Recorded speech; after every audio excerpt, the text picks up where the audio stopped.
नमस्कार. मी भाऊ तोरसेकर. तुम्ही बघत आहात प्रतिपक्ष. मित्रांनो, तुम्ही कधी लग्नाची वरात बघितली आहे का?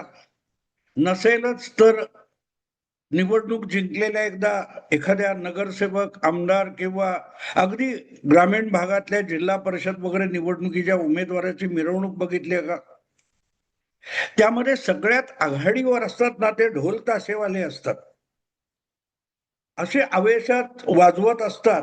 रंगरंगी बेरंगी कपडे पण घातलेले असतात आणि ते असे नाचत असतात की असं वाटावं की हाच नवरदेव आहे की काय, हाच जिंकलेला उमेदवार आहे की. हिंदीमध्ये त्याच्यावर एक वाक्प्रचार आहे, बेगानी शादी में अब्दुल्ला दिवाना. पण हे जे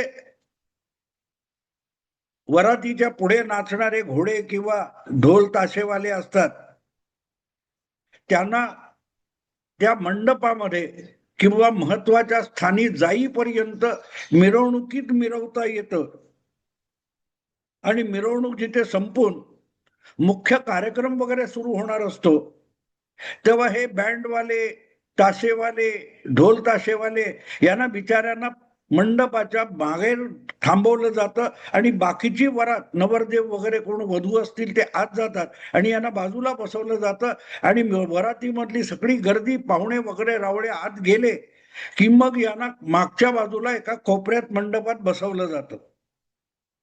हे मी आज एवढ्यासाठी सांगतोय की गेल्या काही दिवसात ज्या महापालिकांच्या निवडणुका रंगलेल्या होत्या, त्या वरातीमध्ये जे ढोलताशे वाजवत होते, अशा अनेकांची अवस्था आता तशी झालेली आहे. आणि मजा अशी झाली आहे की त्यांनी ज्या नवरदेवाची वरात आणलेली होती, तो नवरदेव तर तिकडे बसलाय, निराश होऊन बसलेला आहे, हताश होऊन बसलेला आहे.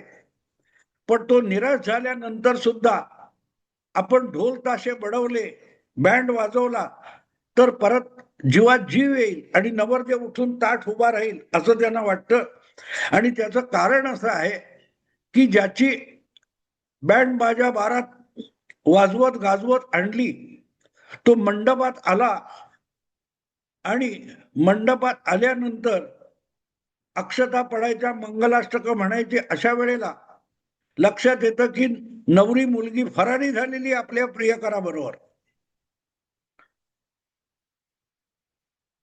आणि बिचारे बँडवाले ओसाळवाणे झालेले आहेत आणि त्यांनी जो वाजत गाजत आणलेला नवरदेव तो असा निराश होऊन निराशाग्रस्त होऊन पडलेला आहे.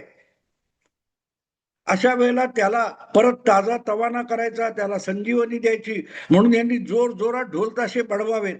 हे सगळं एक चित्र तुमच्या डोळ्यासमोर आणा, मग मी राजकारण काय सांगतोय तो तुमच्या लक्षात येईल. गेल्या 2 महिन्यापासून 2.5-3 महिन्यापासून मुंबईमध्ये उबाठा शिवसेना हीच कशी विजयी होणार, ठाकरे बंधू एकत्र आलेत, राज ठाकरे उद्धव ठाकरे एकत्र आलेत आणि त्यामुळे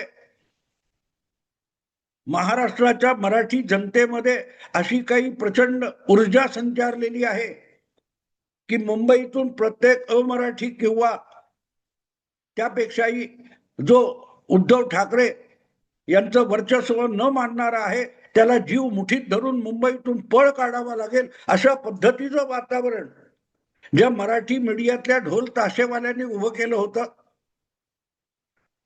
त्यांची 16 जानेवारीच्या मतमोजणीनंतर हवा गेली.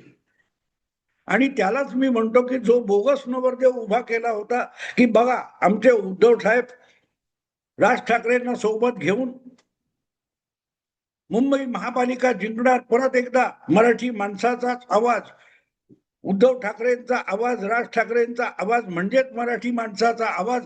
बाकी कितीही मराठी माणूस असला, कितीही मराठी माणूस बोंबलला तरी त्याचा आवाज ऐकू येणार नाही. आवाज कुणाचा? उद्धव साहेबांचा. अशी भूमिका जी मराठी मीडियाने घेतली होती, त्यांची हवा 16 जानेवारीच्या मतमोजणीतून गेली आणि मग काहीच नाही तर एकनाथ शिंदे आणि भाजप यांच्यामध्ये बेबनाव आहे. त्यामुळे उद्धव ठाकरे यांचा महापौर होऊ शकतो आणि उद्धव ठाकरेंनी सुद्धा गोची अशी करून टाकली, देवाची कृपा झाली तर उबाठाचा महापौर होऊ शकतो असं उद्धव ठाकरेंनी सांगितलं. आणि परत या सगळ्या ढोल ताशेवाल्यांच्या जीवात जीव आला आणि त्यांनी शोधाशोध सुरू केली. कोणाकडे चिपळ्या मिळतात, कोणाकडे टाळ मिळतोय, कोणाकडे झांज मिळते, आणि परत एकदा उबाठाचा महापौर मुंबईत कसा होऊ शकतो याचा शोध घेतला गेला. त्यासाठी इस्रो असो, नासा असो, DRDO अशा मोठमोठ्या प्रयोगशाळा कामाला लावण्यात आला आणि शोध लावण्यात आला की मुंबईचे जे 227 नवे नगरसेवक निवडून आले आहेत त्यामध्ये महापौर होण्याच्या लायकीचा एकही माणूस ना एकनाथ शिंदेकडे आहे, ना भाजपकडे आहे, ना महायुतीकडे आहे. असे दोन, एक पुरुष आणि एक महिला, असे उमेदवार फक्त उबाठा शिवसेनेत निवडून आले. कारण आजकाल तुम्हाला माहितीये की कोणीही कुठलंही बहुमत मिळवावं अशा नगरपालिका, महापालिका वगैरे संस्था असतात त्याच्यामध्ये, पण त्यामध्ये आरक्षणाच्या सोडतीतून ज्या जाती जमातीचा किंवा समाज घटकाचा नंबर लागेल तोच माणूस त्या शहराचा नगराध्यक्ष, जिल्हा परिषदेचा अध्यक्ष, महानगरपालिकेचा महापौर होऊ शकतो. हे बंधन आहे. मग त्या महापौराच्या पक्षाला बहुमत मिळालेलं असो वा नसो, त्या जातीचा झाला पाहिजे. आणि त्या जातीचा जर बहुमताच्या पक्षात नसेल तो उपलब्ध असलेल्या कुठच्याही नगरसेवकाला, प्रतिनिधीला हे अध्यक्षपद दिलं जातं. असं तो आरक्षणाचा काय तो खाके आहे. एक मिनिट. आणि म्हणून काहीही करून मुंबई महापालिकेच्या नव्या सदस्यांमध्ये सोडत निघाली तर ती अनुसूचित जाती जमाती म्हणजे ST, शेड्यूल ट्राईब ही निघणार. आणि ती निघाली की भाजपची परत एकदा गोची. एवढं सगळं केलं, युत्या केल्या, सर्वात मोठा पक्ष बनला, तरी भाजपला महापौर देता येणार नाही, भाजपचा महापौर होणार नाही. यासाठी ढोल ताशे बडव बडव बडव गेले 2-3 दिवस बडवले जात होते. आणि सोडत व्हायची होती 22 तारीखला. म्हणजे मी बोलतोय आज ठेवा. ती सोडत होईपर्यंत सुद्धा यांनी कळ काढले नाही. त्याच्या आधी कसं होऊ शकतो, म्हणजे भाजपचा उमेदवार का होऊ शकत नाही आणि उद्धव ठाकरेंचाच कसा होऊ शकतो. पण सगळं काय ते म्हणतात, सगळं मुसळ केरात असं म्हणतात. ते असं झालं की उद्धव ठाकरेंनी स्वतः गडबड करून टाकली. निकाल लागल्यानंतर परत एकदा उद्धव ठाकरेंचे समर्थक पत्रकार जे काही युक्तिवाद उभे करत होते आणि भाजपचा महापौर होऊ नये म्हणून ज्या ज्या मराठी पत्रकारांनी, बुद्धिमंतांनी, विश्लेषकांनी आपले देव पाण्यात बुडवून ठेवले होते, ते देव बाहेर काढण्याचं पाप उद्धव ठाकरेंनी केलं. कारण नसताना निवडून आलेल्या आपल्या नगरसेवकांचं स्वागत करताना उद्धव ठाकरे अचानक बोलून गेले की देवाच्या मनात असेल, देवाची कृपा झाली तर आपलाच महापौर बसेल. आता हे उद्धव ठाकरेंनी बोलण्याची काय गरज होती मला माहित नाही, पण उद्धव ठाकरे बोलले म्हणजे महानच बोलले, काहीतरी मोठं मोठं बोलले.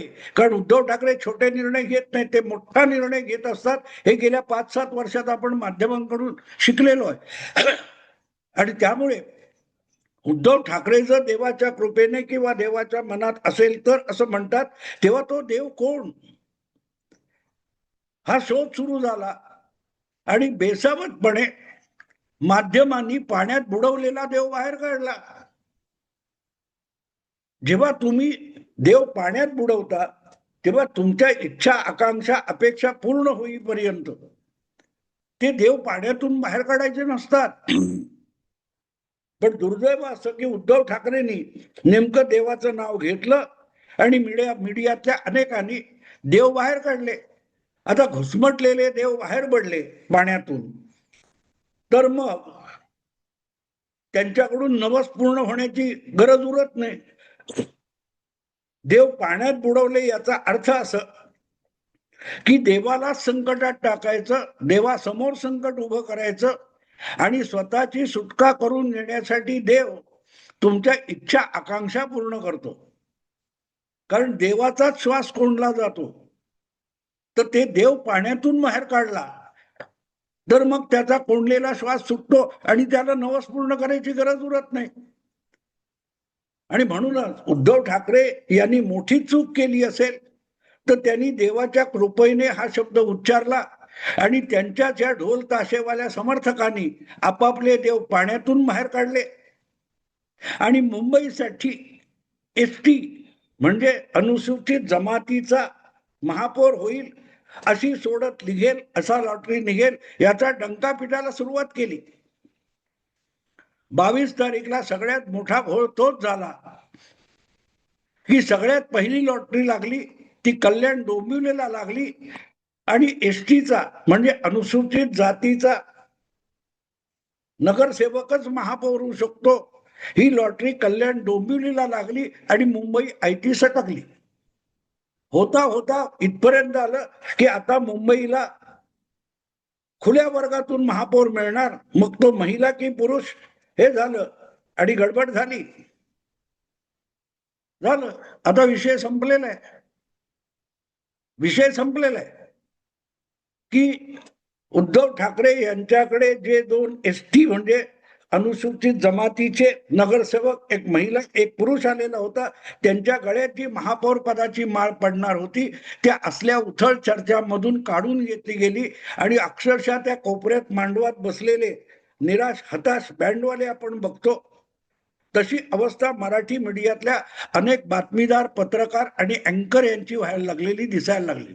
त्यांचे उतरलेले चेहरे बघितल्यावर कळतं की मुंबईमध्ये आरक्षणाच्या लॉटरीचा काय निकाल लागलाय. तुम्ही प्रत्यक्ष बातमी वाचायची गरजच नाही.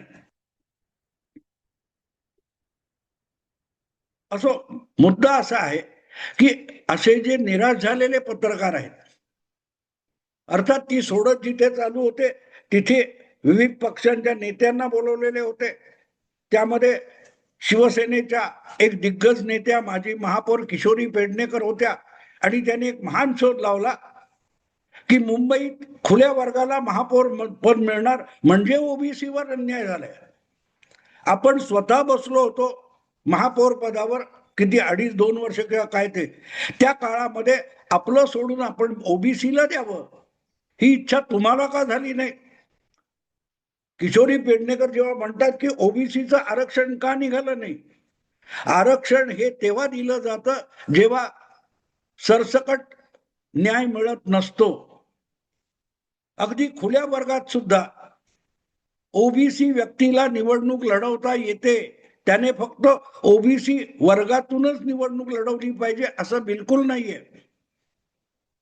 ज्यांच्या ज्यांच्यासाठी आरक्षण असतं त्यांना खुला वर्ग सुद्धा ओपन असतो, मोकळा असतो. किशोरी पेडणेकर किंवा उबाठा शिवसेना यांना ओबीसी विषयी इतकंच प्रेम वगैरे उतू जात होतं, तर ज्या वेळेला किशोरी पेडणेकर यांना खुल्या वर्गातून महापौर पद देण्यात आलं होतं तेव्हा खुद्द किशोरीताई आणि उद्धव ठाकरे आणि त्यांचे जे कोणी सहकारी आहेत त्यांनी ठामपणे म्हणायला पाहिजे होतं नथिंग डुईंग.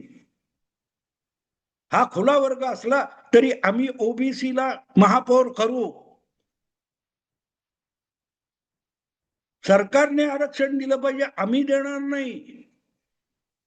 काय मोठा ओबीसींना न्याय देण्याचा आव आणलेला आहे बघा. आरक्षणातून निघालं नाही तर सरकारने किंवा निवडणूक आयोगाने ओबीसीवर अन्याय केलाय, पण तुमची न्याय देण्याची बुद्धी होती का? होती तर यापूर्वी का नाही दिलं. छगन भुजबळ हे ओबीसी आहेत आणि बाळासाहेब ठाकरे यांनी खुला महापौराचा चान्स असताना 2-2 छगन भुजबळांना महापौर केलं, तेव्हा ओबीसी म्हणून केलं नव्हतं. एका जाहीर मंचावर भुजबळ बसले असताना आणि मंडल आयोगाचं वादळ चालू असताना बाळासाहेब ठाकरेंनी जाहीरपणे विचारलं होतं की आता ही चर्चा झाली त्यामुळे मला कळलं की भुजबळ ओबीसी मध्ये, भुजबळ ओबीसी होते म्हणून त्यांना महापौर केले नव्हते बाळासाहेबांनी खुला वर्ग असताना. सांगायचा हेतू असा की जे कोणी हे असल्या आरक्षणातून कुठून कुठून शोधून उद्धव ठाकरे यांचा महापौर होईल अशी खोळी आशा बाळगून होते आणि त्यापेक्षा मोठे भाजपला अपशकुन करण्यासाठी टपून बसलेले होते, सगळे नियमावल्या शोधत होते, त्यांचा भ्रमनिराश झालेला आहे. पण त्यांनी निराश होण्याचं कारण नाही. त्यांनी आपल्या पक्षप्रमुखांकडे जावं. पक्षप्रमुखांच्या हाती अजूनही एक ट्रम्प कार्ड आहे. मुंबईचा महापौर हा खुल्या वर्गातला असेल आणि महिला वर्गातला असेल तरी त्याला अपशकुन करण्याची एक अपूर्व संधी आज सुद्धा उबाठाच्या समर्थकांकडे आणि उबाठाकडे आहे. अरे तुमच्याकडे असीम सरोदे नावाचं ट्रम्प कार्ड आहे. हे असल्या सोडतीला आणि उद्धव ठाकरे यांच्या समर्थक पत्रकारांनी घाबरण्याचं कारण नाही. उद्धव ठाकरेंकडे सुद्धा जायला नको. पळा पळा धावत सुद्धा असीम सरोदेना गाठा. त्यांचे गुरुजी उल्हास बापटना गाठा. ते घटनातज्ञ आणि हे कधीही कोर्टात केस न जिंकलेले वकील यांची संयुक्त आघाडी करा आणि त्यातून मुंबईला खुल्या वर्गाचा महापौर असता कामा नये. तो ओबीसीवरचा अन्याय आहे. यासाठी हायकोर्टामध्ये सुप्रीम कोर्टामध्ये ताबडतोबीने याचिका दाखल करा. महापौराच्या निवडणुकीला अजून वेळ आहे. जो काय सोडतीमधून लॉटरीमधून ओबीसीवर अन्याय झालाय आणि त्यामुळे उबाठाला महापौर करता येत नाही. मुंबईचा मतदार अत्यंत हरामखोर आहे. त्याने उबाठांना बहुमत देण्याऐवजी भाजपचा महापौर यावा म्हणून शिवसेना भाजप युतीला बहुमत दिलं. त्याच्या विरुद्ध दाद मागा आणि ती दाद मागून देणारा एकमेव माणूस आहे तो आहे असीम सरोदे, ज्याला कोर्टामध्ये उभं राहून युक्तिवाद करता येत नाही. म्हणून न्यायाधीशाकडून फटकारे सहन करावे लागतात. पण जो अतिशय उत्तम रीतीने मीडियामध्ये केस लढवतो आणि जिंकतो, स्वतःच आरोपी, स्वतःच याचिकाकर्ता, स्वतःच वकील, स्वतःच जज, अशा कोर्टामध्ये जे महान वकील विजयी होतात असे असीम सरोदे हे उबाठाचे खंदे लढवय्ये आहेत. त्यांना घेऊन किशोरी पेडणेकर असतील आणि बहुसंख्य मराठी पत्रकारांनी असीम सरोदे यांना कौल लावावा आणि ताबडतोबीने हायकोर्टामध्ये सुप्रीम कोर्टामध्ये धाव घ्यावी आणि मुंबईच्या महापालिकेमध्ये महापौर बसता कामा नये, भाजपचा बसता कामा नये, यासाठी याचिका करावी. भाजपचा महापौर मुंबईला मिळणं हाच मुंबईकरांवर आणि समस्त मानव जातीवर अन्याय आहे. या स्वरूपाची याचिका असीम सरोदे यांच्याकरवी ताबडतोबीने दाखल करावी. निराश होऊ नका मित्रांनो. एसटी नसेल, आणखीन काही नसेल, तरीही तुमच्याकडे असीम सरोदे आहे. ट्रम्प कार्ड आहे तुमचं. मित्रांनो, इथेच थांबतो. आवडला लाईक करा, शेअर करा आणि प्रतिपक्षाला सबस्क्राईब करा. नमस्कार.